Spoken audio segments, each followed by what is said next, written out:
Howdy, folks. Thanks for tuning in. Hope y'all are doing okay today. So, I want to talk about something that a friend of mine mentioned to me, and it's got me really perplexed. So, this buddy of mine, I've known him for, good grief, 18 years now, I guess. We've been really good friends. One of the few people that I just absolutely 100% trust. Um, he, long before he and I met, was a farmer by trade, and that's something that he stayed doing a little bit as he got older. He didn't run the farm, he just worked as a hired hand or top hand or whatever, running tractors, combines, running semis to sell grain, things like that. Well, he stayed in touch. He's kind of all but given that up now. He's done raising kids, doesn't have the need to do that anymore. But he stays in touch with one of the farmers that he used to work for. And one of the things that he enjoys doing is talking to him, finding out what's going on as far as rain and crop yields and this and that, and just I met this farmer that he knows, and he's quite a character, so he's just funny to talk to, kind of no matter what. But one of the things that's really fascinating is the rate at which money and consumable supplies just get burned when you're farming. This farmer has bought a combine recently, and that's without a cutter head or anything on it. It's a $300,000 to $500,000 piece of equipment, not counting another 50 to 80 for your head, for a head, so for soybeans or wheat or corn. And recently he was harvesting his winter wheat, and his new combine was using diesel fuel at a rate of 26 gallons an hour. That's a huge number. To put that into comparison,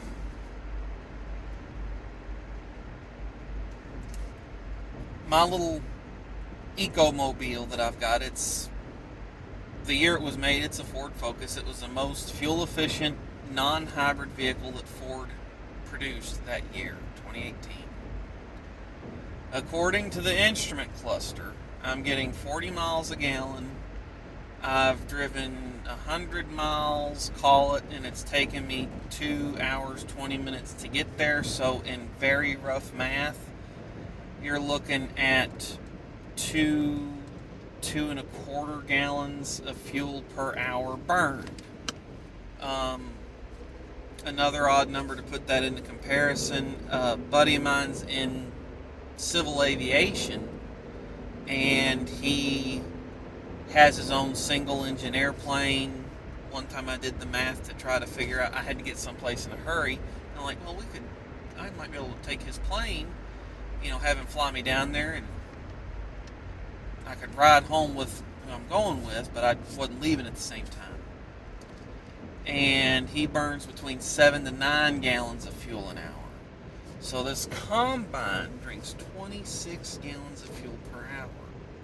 Now, the whole reason I brought all that up, as of right now, to my knowledge, the biggest battery pack size as far as electrical capacity on an electric vehicle would go to the Tesla Semi when it starts seeing production and going into consumers' hands.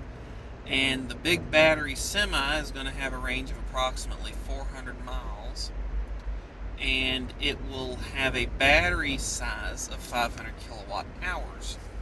The reason I said all that, there's actually a conversion that you can do to convert gallons of fuel into electrical energy and vice versa in kilowatt hours per the size of the battery.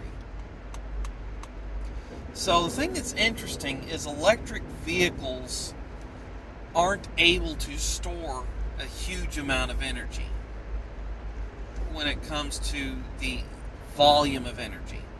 Using a Tesla P100 or 100D size battery,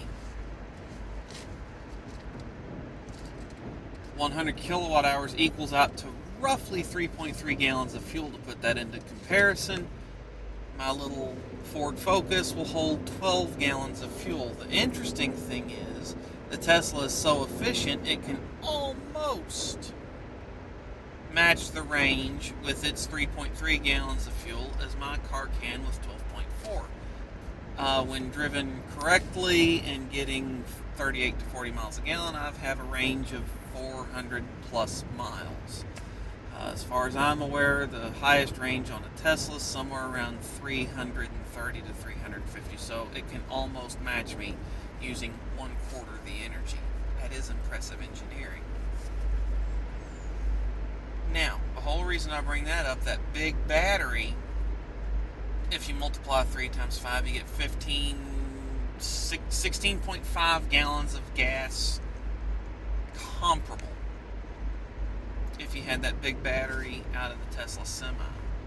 Now, I realize that you're not counting for all the efficiency gains of using electric over a petroleum ignition source. That said, when you're dealing with industrial equipment such as combines, tractors, and whatnot, the big losses aren't moving the vehicle. Granted, you're moving something very heavy, very slow, but your big energy draw comes from using the thing as the machine it's meant for, harvesting corn or cutting the grass in large fields, things like that. Spinning those blades and those cutter heads, not counting all the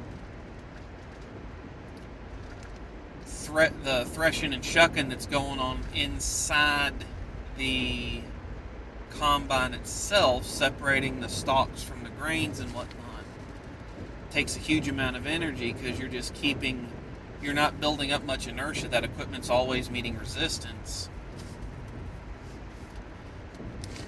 So even if you doubled the energy efficiency on that, if you went to a electric combine, or suppose you tripled it, because that's about what it works out to be. If you tripled the energy efficiency, you'd be able to run for an hour and a half on that combine before you'd have to stop and charge a 500 kilowatt hour battery. Now, that said, I don't know how fast you could feasibly charge a 500 kilowatt hour battery, but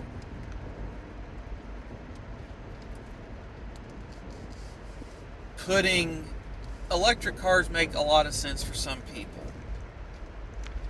I've done the math on it. I could get by in an electric car so long as the battery degradation didn't hit it, and I could still get to and from work. I could round trip an EV so long as I had the ability to charge it up fully when I got home.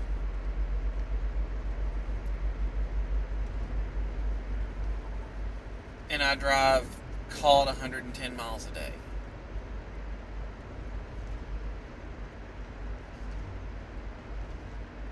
No problems. Wouldn't even have any anxiety about that.